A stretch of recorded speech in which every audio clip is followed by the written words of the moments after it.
Yo, what's going on, you guys? It's your boy 3 Stickity Stacks in this thing, baby, representing TKOG. And I've actually got quite a few unedited videos that I'm going to be uploading for you guys, so that I can kind of cover all of my, basically so I can just have some sort of accountability for all of my lack of productivity, all of the days that I wasn't uploading. I'm trying to make up to you guys for that. So I've just came to kind of like a point where it's like some videos are going to be edited and some are not going to be edited. And this is going to make sure that I can fill in those gaps of all that time that passes by where you guys aren't getting any content from me. So this one is not going to be edited, but nonetheless, it doesn't change necessarily the quality of information. It just changes the quality of the aesthetics, you know, the visual impact of the video. It's not going to affect anything though. But I actually am showing you an update on my SHADOLL invoked DOGMATIKA build. This deck, I've been cutting up with it. I've been playing on online tournaments. The last two online tournaments I played in it, it kind of bothered me. I got second place in both of them. One had a prize for second place, one didn't. So at least I got something out of it. I top 8'd last week at the same locals. And then it was something weird because I was X1. There were people that were X1-1 that were above me, which doesn't make sense because I have more points than them. And then, long story short, the dude running the tournament ended up taking people who had X1-1s, because there are people who are X2 above the X1-1s, and then X1-1s above me who was X1. So everything was so backwards. He ended up like basically readjusting it to give the X1-1s higher placing, which just screwed me over even more. But then this week, I took the same deck, playing the same list I played last week, and I went first place. I lost one time. I have my tournament report here, so and obviously I got the box and the packs for winning, so I'll probably just open that towards the end. So my matchups were pretty diverse, actually. There was a lot, like this locals in particular has a lot of people that decided to start playing Prank Kids when it got popular, decided to start playing SHADOLLs when they got popular. These are also the same people that are playing Drytrons and Virtual Worlds. Then after the ban list, they started playing Dragon Link and Prank Kids, and they just basically just flip and flop and flock to whatever's trending. So a lot of the times when I go to this locals, I already know what to expect because they just play what everybody else is playing. So round one, I played against Burning Abyss. That was a clean 2-0. He played a buttload of traps though. I played through multiple IDPs. Game one, a torrential, and then game two, I had to out Dragoon. Multiple, I think he Dino-Mishes me twice. He actually Dino-Mishes both my windows, and I brought it back off aerial to pretty much secure the dub. So I was just playing through a buttload of traps. Of course, I outed his Dragoon. It's not really hard for this list to out Dragoon. The SHADOLL cards can do it, the Invoke cards can do it, and the DOGMATIKA cards can do it. And there's so many baits because the reason why there's so many baits is because all the cards that threaten Dragoon are a bait. Like, if you don't negate Alistair, I can summon Makaba and attack over Dragoon. And if Dragoon tries to negate Alistair, I can negate and banish the Dragoon. So Dragoon by itself is not going to be Alistair plus a monster. And, you know, obviously the DOGMATIKA cards and the SHADOLL cards is just, everything about it is just so good. Meltdown's crazy. So it wasn't really a hard match. So 2 old BAs. It reminded me of Duelist Alliance format. And then round two, I played against Evil Twin, DOGMATIKA, Eldritch. I also 2-0'd him, but it was a very interesting match. It was pretty close game two. I almost lost. He conquistadored one of my cards. No, my Ecclesia. He conquistadored my Ecclesia, which triggered Abomination to pop a set. And then In-Face popped my final back row, and I was just like a sitting duck. No, I think I actually had like a Falco or something to survive, but I was like a sitting duck practically. I still ended up coming back full force too. And the Dear Servant secured so much for me. It was ridiculous. And then my third round was against Mech Knight Invoke. I actually 2-0'd everybody except a Virtual World player. So I really dropped basically just one match. And there were 9 rounds. This felt like a baby regionals. This locals is so packed. We be packed like sardines up in there, bro. Like, we be trying to like find seats. Like, people be like, let me get this seat first, because you don't know if you're going to have a seat. Some people have to literally go to a totally different area just so that they can go play, because it's just too many people. But I understand, because it's like people really want to play and there's nowhere else to go to play. So I played against Mech Invoked. So game one, I kind of write my notes so I can, the kind of things that stand out. He crowed my Alistair. So I couldn't put up Makaba, but I still got Punishment. SHADOLL Incarnation, SHADOLL Fusion, and Schism. Through all of that, it was all total setup. So my inboard had a ton of back row, but I think the only monster that I had was like the Magistus and Ecclesia, if I'm not mistaken. So I had a lot of back row. He could not play through it. He Phantasmed me, and he drew pretty nice, but it was way too much. Honestly, I felt like I just opened FTK against him. Game 2, I got drolled and evenly matched, and I still beat him. I set up Core with SHADOLL Fusion, Schism, and Macabre through the droll. He evenly me, and in battle phase, I played around the evenly so well. I found a way to retrieve cards that I needed and get cards that I didn't want to be banished into the grave. And then when he evenly me, I ended up just banishing my Ecclesia and one other set, and I just kept the Schism, because I used the SHADOLL Fusion to play around the evenly, so I could get SHADOLL Fusion and Core in grave and then retrieve a card. I just got a lot of resources. He evenly me, so I lost 2 cards that I wasn't going to use pretty much, that weren't having much impact, and he still could not play through the Schism. And oh yeah, that was the other thing that I did, because normally when I go for SHADOLL Fusion when I'm playing this deck, I always set up Schemata, because when I fuse with Schemata, especially because I'm waiting to get information on what I'm playing, I know what to send. Like, I know, okay, a well-timed Aerial is going to end his turn. Oh, I can send Dragon on in phase, because he's like, okay, maybe he's just playing a back row deck, so now I can send Dragon on in phase, SHADOLL Fusion, summon Construct, send Dragon, send me another card just to fetch more resources. And in that particular scenario, I actually sent SHADOLL Fusion off my Schemata, because I knew the fusion that I make off of Schism, I could just link it off into the Gravity Controller and add the SHADOLL Fusion. So what I did was essentially max C him, or put him under a Vanity Lock, where if he plays into SHADOLL Fusion, he's going to stick a Macabre, and that's it. He did put Macabre up, but the issue with that was I was able to out the Macabre with Schism if I wanted to, but I let it stick because what I wanted to do was actually summon Op Cologne first. And so, long story short, I ended up summoning Op Cologne by chain blocking. I didn't even use Schism. I permanently negated Macabre. He did negate my Windy because I was the highest in the chain, because everything else was priority to me. And then his Macabre got negated. A reason why I didn't out Macabre with Schism is because I wanted SHADOLL Fusion to resolve. So now I SHADOLL Fusion him, and it was just game. And then my 4th match, it was against Virtual World. I got clapped, bruh. I opened like double Alistair, a couple Dark Dolls, and I think like, I forgot, it was like probably a trap or something like that. He like just clapped, bruh. He just clapped me. And then game 2, I opened kind of good. It was like, all right, but bro, both games, it was just like crazy, because like the first game, my hand, no, that's what it was. I had Mystic Mind, so I ended up summoning Macabre with Mystic Mind. Moving forward, I had Super Poly, so what I should have done was just set Alistair, or just normal Alistair, get Invocation, set Super Poly, activate Mystic Mind, and just play it like that, because I know I can out my mind whenever I want to. But I chose to summon Macabre and then activate Mystic Mind to just basically just have protection. But anyways, he ended up having Kowloon and Quinlong both games, so he basically negated Macabre, popped Mystic Mind. Then game 2, I had Winda. My hand was so poop, I couldn't even really summon Winda on my opponent's turn because I had to use Invocation. I had no access to defensive or reactive plays on his turn, so I had to hard summon Winda on my turn, which I hate doing. I'd rather summon Winda on my opponent's turn. And then he had Quinlong Chuchi again. He had Kowloon Quinlong, so I got clapped, bruh. Round 5. It was the mirror match. That was also a 2-0. To this day, I have not dropped a SHADOLL mirror match. To this day. Even when I wasn't playing Invoke cards and I wasn't playing Nadir Servants, nothing like that. I was playing 60 card pure SHADOLLs with Luna Lights and Black Sheep, Luna Light Black Sheep and Patchworks and Fright Fur cards and polymerizations and hand traps and all kinds of different cards, just playing pure SHADOLLs. I have not dropped a mirror match. I've played some of the best players that I personally know of, and I've never dropped a mirror match. I am so blessed by Jesus. So mirror match 2-0'd.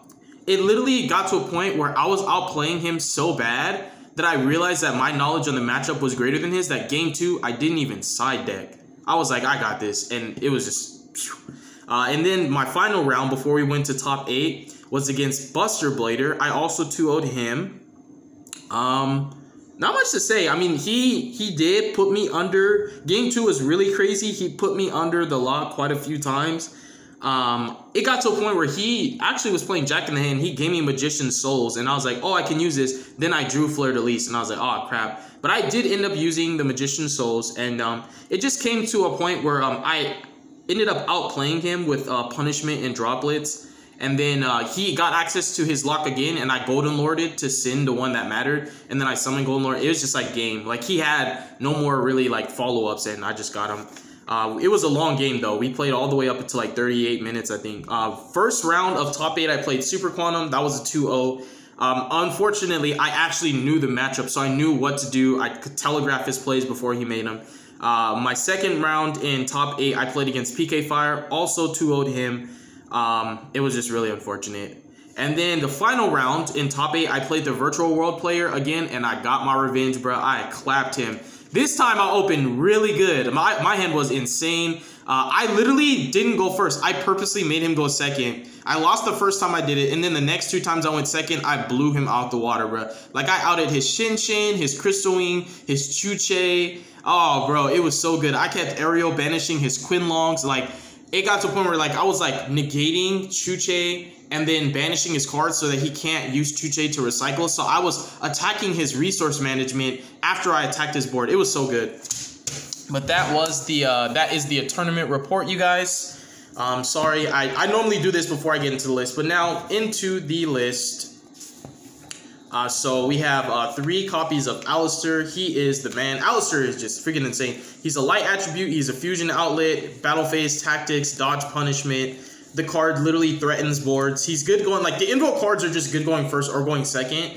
They really help you out a lot. It's really good against Print Kids. You could just set up Macabre, and now it makes them preemptively shotgun their Pandemonium, which really does help you, especially when you already have, like, El Shaddol Fusion and a Dart. When they activate Pandemonium, you could just chain summon your Winda, and then they get, like, 1 effect. They could choose whatever they summon, and then your final summon could still, for example, be Macabre or whatever you want it to be. It's pretty nice. And the fact that you force them to play into SHADOLL Fusion is also really, really good. So Alistair is the man. This card's insane. Like, my deck is, I got to a point where I don't play hand traps anymore. I took my hand traps out, and I'm always opening like insane now. Even my bad hands to me are just when I have like 1 or 2 starters. I'm used to just opening gas, and that's how I crack those boards. But basically, I don't play any hand traps, and I just break boards. Like, I'm cracking through multiple negates. I'm just killing Dragon Link boards. I play this deck online. I'm over here breaking Dragon Link boards. I'm breaking Dinosaur boards. I'm just 2-0ing mirror matches. Absolutely destroying Invoked Dogmatikas. This deck is just so good. I fine-tuned the list, and I got it to a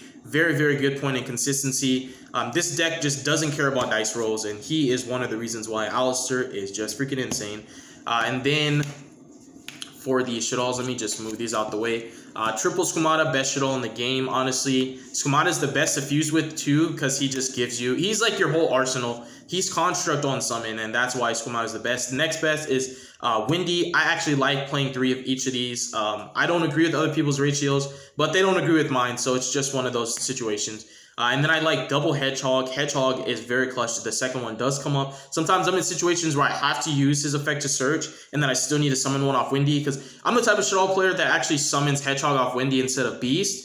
Because when I summon Hedgehog, it pressures my opponent because they know that I can search a SHADOLL Fusion next turn. So it makes them play differently. They have to structure their plays around my plays. And I like that a lot. When I force my opponent to literally structure their entire sequence based around, pretty much predicated to what I put onto the board. It's one thing when you have negates and you have interruptions and you have window access, but it's a whole nother ball game when you have all of those interruptions and dang near guaranteed SHADOLL Fusion. So it makes it really, really difficult, and sometimes it becomes an anxiety thing where your opponent really has a hard time figuring out how to properly navigate through your board and play around SHADOLL Fusion at the same time, which is dang near impossible. That's why I like summoning Hedgehog off Windy. And then I'm a huge fan of multiple Aerials. Love you, man. I love Ariel a lot. Ariel is insane, especially with people playing IDP, Dinomicious, DD Crow, stuff like that. And your Schism banishes it. Just this card becomes so clutch after your first turn. You're using this to summon back banished Op Colognes and Constructs. It's just, this card is cracked. And then also the triple DD Crow is just insane. Ariel is like just so broke, you guys. I don't know why anybody would play any less than at least 2. For me, it comes up so much. I've burned through the aerials and then had to use Op Cologne to add an aerial just to discard it again. That's how much I use aerial, and it really does in turns. And then I play, obviously, the 1-up Beast. It really hurts to see people not playing Falco.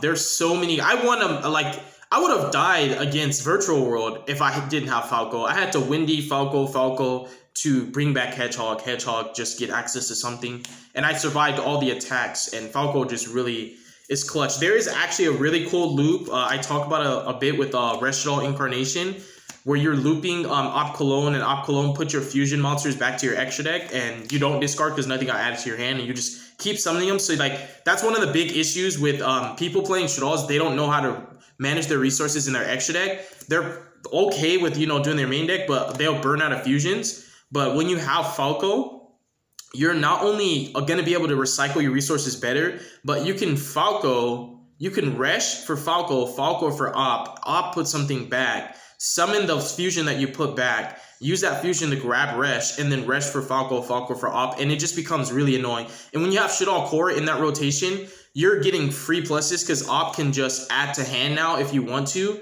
and then you could just discard the core, or you could add the core and discard it if you don't need to recycle a fusion monster. So Falco is just really, really insane. Like, it's not just about like grinding, it's the fact that this card allows you to chunk block, and on top of everything, it gives you so much better follow-ups, and it's a really good windy target. And then we have the 1-up Dragon. I finally got the super. I cut Dragon down to 1, and it gets to a point where if you need it, you get it off Falco, because a lot of the decks you need Dragon against, they're a bit slower, so you can afford to take a turn off. You can use Op to recycle it, add it to hand, discard it. You can use Falco to bring it back, Resh to bring it back. There's quite a few ways to recycle the 1-up Dragon, so I don't really miss it that much. I think I have a really good back row matchup. And then the last 3 monsters are Ecclesia, Fleur-de-Lis, and Golden Lord. Golden Boy is just, this card is just so broken, bro. Like, this card is way too good. I pity the people that don't play this in their list. This card wins way more games than any other light attribute monster you can play for SHADOLL Fusion. Golden Lord is just insane. So that is the monster lineup. I decided to separate the monsters from the spells because the true starters are really the power spells. So we have triple Magical Meltdown.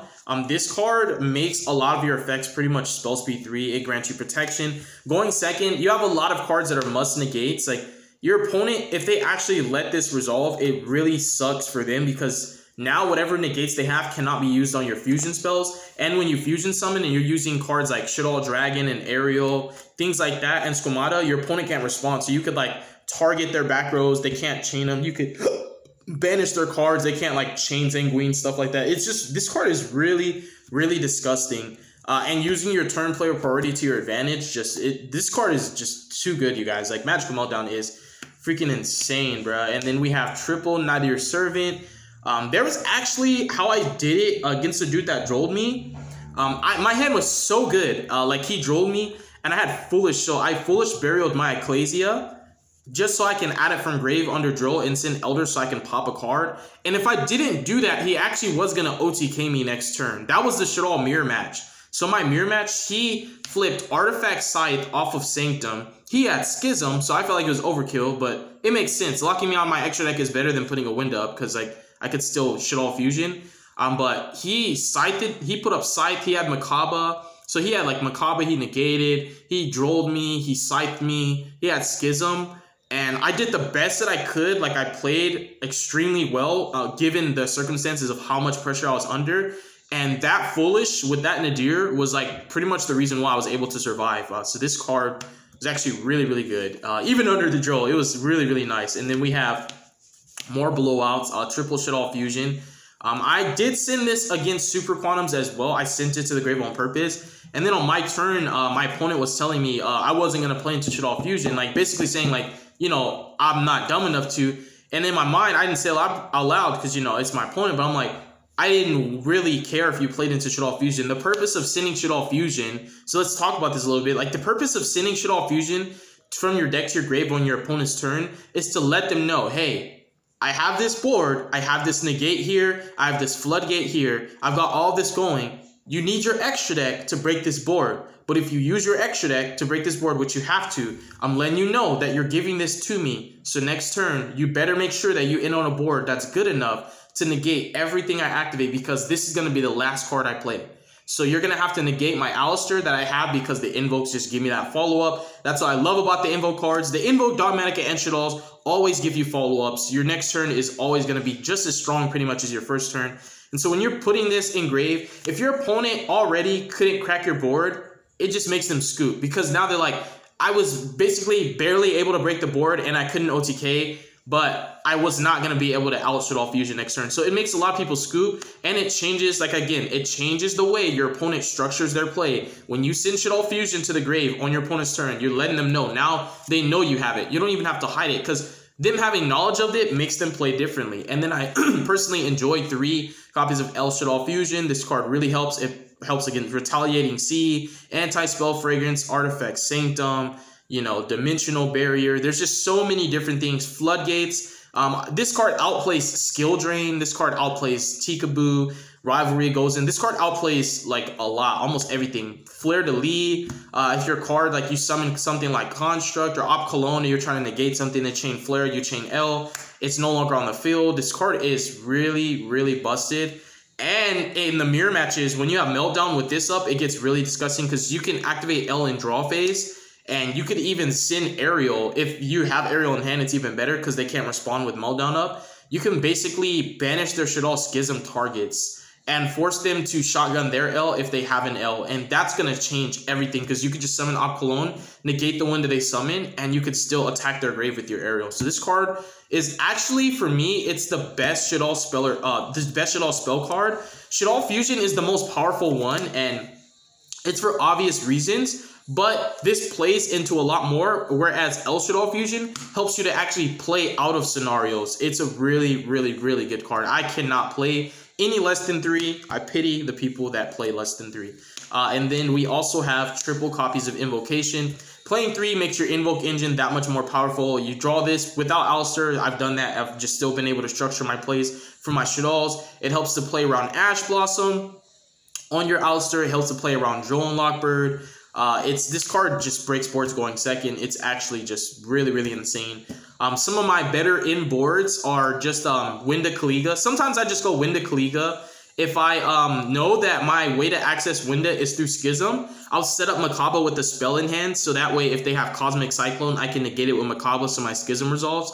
But a lot of the times I will go for SHADOLL Fusion just because it plays around everything. It'll play around Ghost Spell, Cosmic Cyclone, Twin Twisters, just so many different things. Invocation, just cards broken. Kaliga is game, and then obviously triple Super Polymerization. You're cracking the Dragon Link board, you're cracking the Dinosaur board. In the mirror match, this is totally free. This format, Super Poly, is really, really good. Even against Prank Kids with your Alistair, you can actually fuse with your Alistair and their fusion, and they can't respond. And you can summon your Invoke Dogmatis. And that really helps if they summon Weather Watcher or if they summon Battle Butler. And, you know, like normally when they go for Weather Watcher or Battle Butler, they're not preemptively using it yet. Sometimes they do, and you could just kind of telegraph and scope that play, and you could just snipe them with the Super Poly. So it's really good in almost every matchup. And then we have one Optimus Prime. This is just here to search either Meltdown or the Mystic Mine. I also play Set Rotation. I like this card a lot in my list. It's either a starter or a defensive card because I am playing, you know, Mystic Mine, and obviously Foolish Burial is a power spell. You hard draw Invocation, you can just Foolish your Alistair. I've done that a few times. I've even sent Alistair from my deck to my grave off SHADOLL Fusion to make my Invocation into a follow-up play instead of just a regular fusion spell. So there's just like a lot of utility that this deck has. All the engines are very synergistic with each other. But yeah, Set Rotation, if you get access to Meltdown, you can out the Mystic Mine you give your opponent with SHADOLL Dragon. You can negate it with Makaba.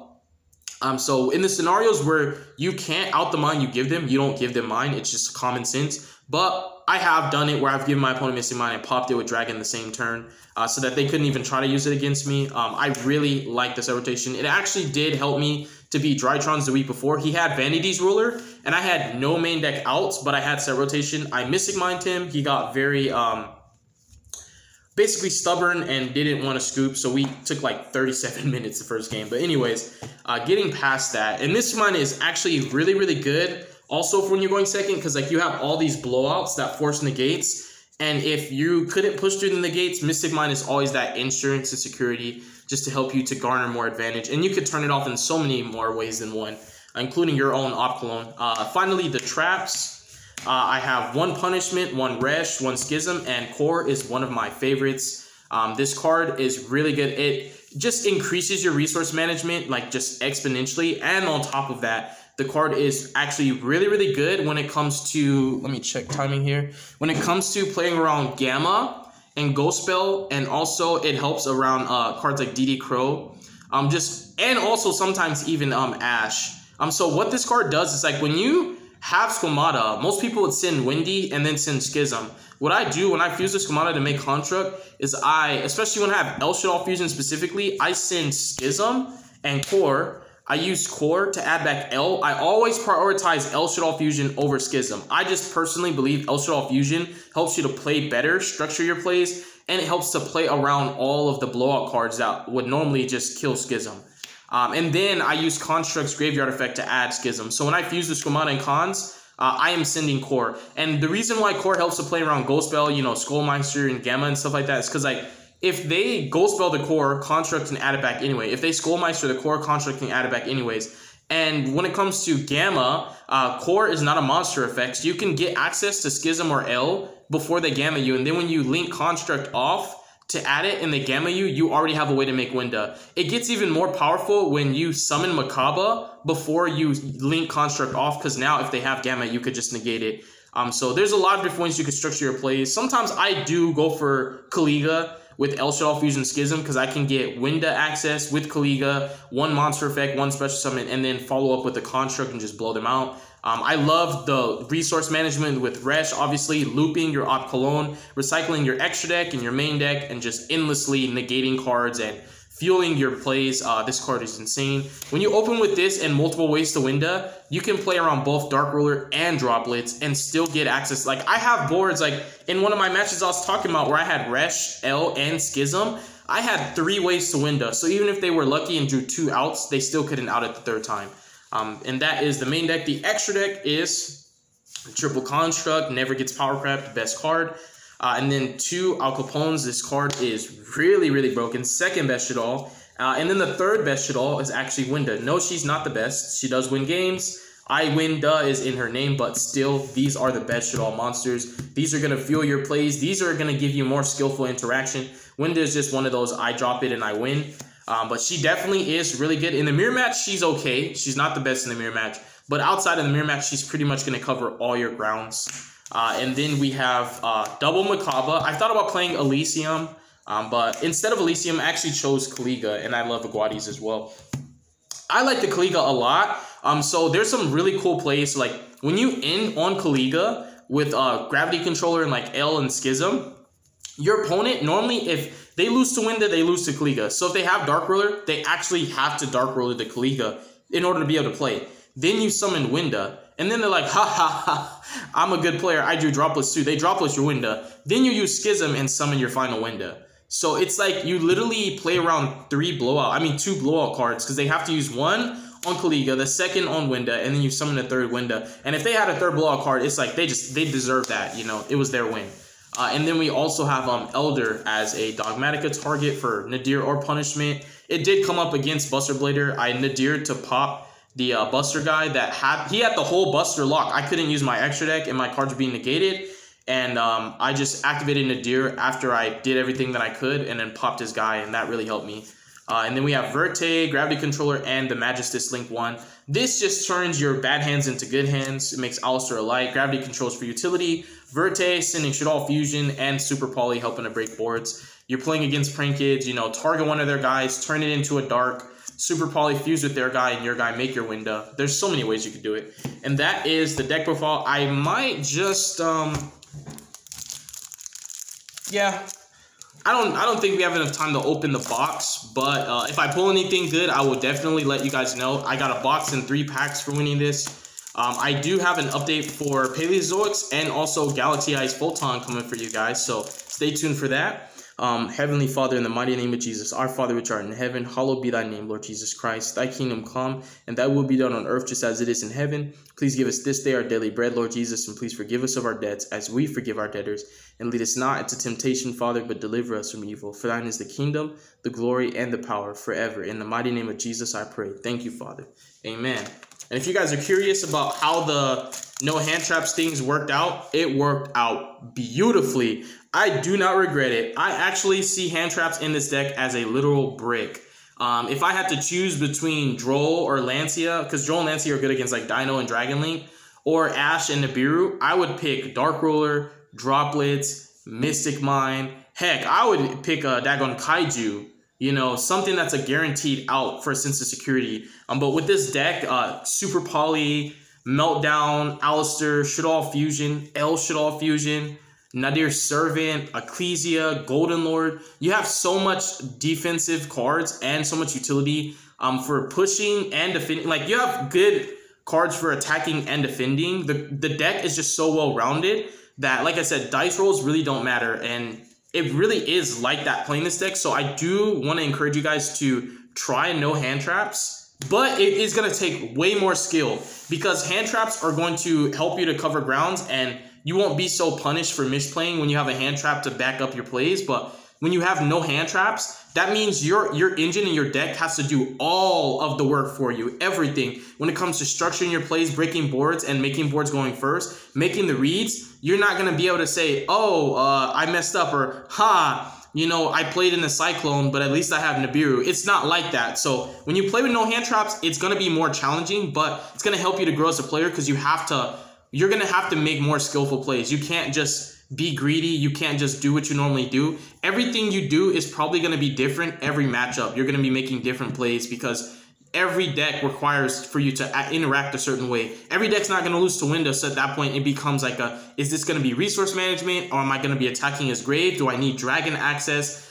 Do I need to summon Kaliga? Do I need Aguatis? What exactly do I need? Because this deck's arsenal has like everything between negating cards, floodgates for monsters, like special summoning and monster effects and attacking, omni negates, you know, Opcolon negates, utility, the ability to special from hand, the ability to special from grave, from banish zone, special from deck, to add from grave to hand, to recover. So much that this deck can do. Its utility is like second to none. This deck's toolbox is the best in the game. So you have the resources there, but it's going to take a lot more than just having them to know how to use them properly. But with that said, that's going to end the video. Peace, you guys.